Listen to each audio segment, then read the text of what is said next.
Hola, ¿cómo están? En este video quiero explicarles el abordaje del último tramo de nuestro recorrido que tiene que ver con la estequiometría. Hasta ahora nosotros hemos construido algunas ideas muy potentes para entender la química. Empezamos por la estructura, ahondando en cómo estaba formada la materia, cuáles eran las interacciones que habían en ella. Después llegamos a pensar qué tipos de sustancias existían. Ya sabemos formar sustancias, clasificándolas, sabiendo cómo se comportan los elementos en la tabla periódica según las propiedades periódicas. Es decir, podemos llegar a predecir cómo se van a combinar y qué tipo de uniones van a mantener unidas esas partículas. Pero ahora llega el momento de pensar cómo llevo todos esos saberes a un lugar real como es el laboratorio, donde realmente vamos a poder formar compuestos. La estequiometría justamente es la parte de la química, la sección de la química que nos está invitando a pensar las reacciones químicas, pero justamente desde un lugar en la que podamos medir cantidades, ¿sí? Y más allá de predecir compuestos, formarlos, ¿sí? Entonces lo que nosotros vamos a abordar con esta sección de estequiometría es el área de medir, ¿sí?, las sustancias para formar compuestos. Entonces, acá vamos a explicar en este pequeñito video de qué se trata la dinámica que propone la estequiometría. Fíjense que nosotros desde una ecuación genérica podemos pensar que A más B van a reaccionar y van a formar C. Siempre vamos a partir de lo que sí sabemos. Recuerden que hasta ahora hemos construido muy buenas ideas muy poderosas que nos van a ayudar a interpretar estas cuestiones. Entonces, ¿qué es lo que sabemos de esta reacción genérica? Sabemos que A y B son reactivos y sabemos que cuando A y B reaccionan entre ellas, forman C, que es un producto. ¿Qué más sabemos? Bueno, sabemos que para que se forme una reacción química tienen que haber ciertas condiciones entre A y entre B, y justamente se tiene que formar un producto y la única manera de lograrlo es que se estabilice ese producto. Quiere decir que las relaciones de masa y energía tienen que ser específicas. ¿Qué otras cosas sabemos sobre la masa y la energía? Sabemos que hay principios, ¿sí?, referidos a la masa y energía, como por ejemplo el principio de Lavoisier, que ya vimos en una clase anterior, que decía que justamente la masa y la energía nunca podían aparecer ni desaparecer. Es decir, si yo del lado de los reactivos, que es lo que sucede en el momento inicial de la reacción, tengo A y tengo B, quiere decir que en el momento final de la reacción tengo que tener A y B de este lado. De la misma manera no, porque sabemos que esto es una reacción química y como conocemos también qué son las transformaciones químicas, pues sabemos que las propiedades de A y las propiedades de B al producirse una reacción química van a cambiar, porque cambia el seno de la materia. Pero C tiene que tener las mismas proporciones de A y de B. Entonces por eso lo que nosotros hacemos es abordar o aprender a resolver el procedimiento de la conservación de masa. Y lo mismo pasa con la energía, a pesar de que es más difícil percibirla desde estas representaciones. Acuérdense que también vimos los niveles de representaciones dentro de la química. Entonces no es lo mismo estar hablando a nivel de partícula, a nivel de sustancia, ¿sí? O a nivel, digamos, de la aplicación o de lo que vemos a nivel macro, ¿ok? Bien, perfecto. Entonces, conociendo estas digamos, ideas generales, nosotros podemos empezar a pensar y seguir problematizando todo lo que sucedería en una reacción de este tipo. Podemos buscar una reacción real y analizar a ver si todas estas ideas tan potentes que nosotros podemos plasmar desde esta perspectiva que es teórica, podemos plantearlas en la realidad.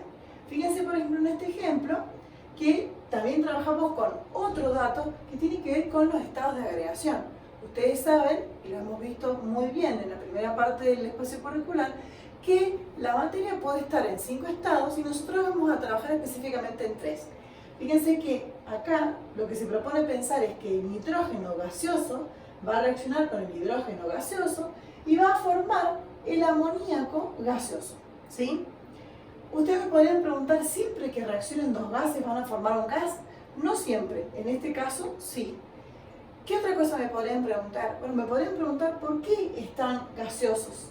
Si nosotros pensamos en esta reacción, debemos pensar en las condiciones en las cuales se forman. Y en esas condiciones son las condiciones estándares. Es decir, pensando en 25 grados centígrados y una atmósfera de presión, yo puedo pensar que el nitrógeno, el hidrógeno y el amoníaco van a estar en estado gaseoso. ¿Qué otra cosa sabemos? Sabemos que los reactivos, si los buscamos en la tabla periódica, el nitrógeno, que es diatómico en la tabla periódica, búsquenlo, debe ser gaseoso, recuerden que es lo que habíamos explicado para que se lograra estabilizar, y el hidrógeno también lo es, ¿sí? El amoníaco claramente no está en la tabla periódica. ¿Por qué? Podemos pensar, justamente acuérdense de la pregunta constante del por qué, ya vamos a llegar más adelante a la pregunta del cómo para evidenciar o dar cuenta que esto sucede así. Fíjense que cuando nosotros estamos hablando de nitrógeno, estamos hablando de una sustancia pura, simple. Cuando estamos hablando del hidrógeno, estamos hablando de otra sustancia pura, simple. En cambio, cuando reaccionan nitrógeno e hidrógeno, se formó un compuesto, ¿sí? ¿Qué quiere decir? Que es una sustancia pura, pero compuesta en este aspecto, ¿sí? Es decir, solamente tengo el amoníaco, ¿ok? Pero está formado por más de un tipo de átomos, entonces es una sustancia pura, pero es compuesta, ¿ok? Bien, ¿qué otra cosa podemos decir que sabemos? Estos son elementos químicos y esto ya no es un elemento químico, esto es un compuesto químico, ¿sí? Bien, algo que nosotros conocemos son estos grandes números y estos pequeños números, ¿sí? Estos grandes números se llaman coeficientes estequiométricos. Los habíamos escuchado antes, inclusive cuando balancearon ecuaciones. ¿Por qué se llamaban estequiométricos? Justamente por esto, porque estamos hablando de una relación de cantidades. Entonces, fíjense de cuántas maneras esto puede interpretarse. Yo les he puesto un ojito ahí y he querido como replantear la categoría y he dicho, podemos verlo a nivel de mol, a nivel de masa y a nivel de partícula, ¿sí? Pensemos cómo sería. Si acá no hay un número, hay un 1, ¿sí? Entonces me está diciendo que un mol de nitrógeno va a reaccionar con 3 moles de hidrógeno y va a formar 2 moles de amoníaco. Ok. ¿Qué hay que decir sobre esto? Que el número, digamos que está acá adelante, que es el coeficiente estequiométrico, no solamente va a afectar a un elemento específico, sino que va a cumplir la propiedad distributiva. Entonces, en el caso del amoníaco, yo voy a tener 2, ¿sí? Si tomo una molécula, ¿sí? Voy a tomar 2 átomos de nitrógeno y 2 por 3 son 6 átomos de hidrógeno. Como estoy hablando de moles de moléculas, yo voy a decir que tengo 2 moles de átomos de nitrógeno y 6 moles de átomos de hidrógeno. Es importante que entiendan esta idea, que cuando hablo de compuesto, hablo de cantidad de moléculas que hay en un compuesto. Ahora, si tomo una sola molécula, sabemos que la molécula está formada por átomos, entonces no se vayan a equivocar ahí, que ya lo hemos trabajado. Bien, ¿de qué otra forma podemos interpretarlo? A nivel de masa, yo sé que el nitrógeno, si ustedes lo buscan en la tabla periódica, va a tener una masa de 14 gramos, ¿sí? La masa atómica, 14 gramos por mol. Como yo tengo que, como me lo indica acá, el nitrógeno es diatómico, es decir, que una molécula está formada por 2 átomos, o lo puedo pensar como que un mol de moléculas de nitrógeno está formado por 2 moles de átomos de nitrógeno, entonces yo voy a decir que hay 28 gramos de nitrógeno, ¿sí? Porque es 14 por 2. Más el hidrógeno, si lo busco en la tabla periódica, la masa atómica es de 1 gramo, ¿sí? Entonces, como acá tengo 6 átomos de hidrógeno, y si lo veo como moles, son 6 moles de átomos de hidrógeno, voy a tener 6 gramos de hidrógeno. Entonces, cuando yo tenga 28 gramos de nitrógeno y 6 gramos de hidrógeno, por ende voy a obtener 34 gramos de amoníaco. ¿Cómo saco esta cuenta? Yo digo 2 por 14, 28, más 6 del hidrógeno son 34 gramos de amoníaco. Fíjense que hasta ahí lo hemos leído a nivel de mol y a nivel de masa.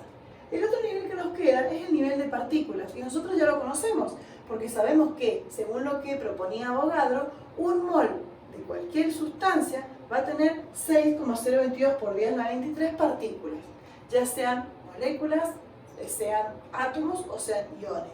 En este caso, como estamos hablando de un compuesto que está a nivel molecular, entonces yo digo que un mol va a tener 6,022 por 10 a la 23 moléculas de nitrógeno. En este caso tenía 3 moles, entonces serán 3 por 6,022 por 10 a la 23 moléculas, perdón porque me faltaban moléculas de hidrógeno. ¿Por qué no puedo hablar de átomos en este aspecto o acá en este ejemplo? Porque acá estoy contando todo este grupito, ¿sí? Entonces yo digo, voy a tener 3 moles, ¿sí?, de moléculas de hidrógeno. ¿Ok? Entonces, si yo considero que un mol tiene 6,022 por 10 a la 23, lo multiplico por 3 y ahí estoy hablando de moléculas, ¿sí? Y entonces lo que voy a obtener van a ser 2 moles, ¿sí? Entonces 2 por 6,022 por 10 a la 23, el número de Avogadro, de moléculas de amoníaco. Entonces, en síntesis, ¿qué es lo que quería explicarles hasta acá? El inicio de la historia que vamos a abordar en esta clase. Es decir, pensar en la estequiometría implica pensar en las cantidades de sustancias, ya sean reactivos o productos, que están involucradas dentro de una reacción. Recuerden que la reacción química, como lo vimos en la clase anterior, es el centro de la química, porque la química, desde sus propiedades emergentes, nos dice o nos indica o pone en evidencia que las sustancias se comportan de una manera particular en función de con quiénes están reaccionando o quiénes tienen al lado, ¿sí?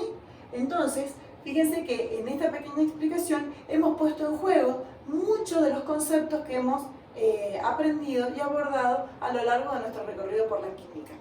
Nos vemos en el próximo video.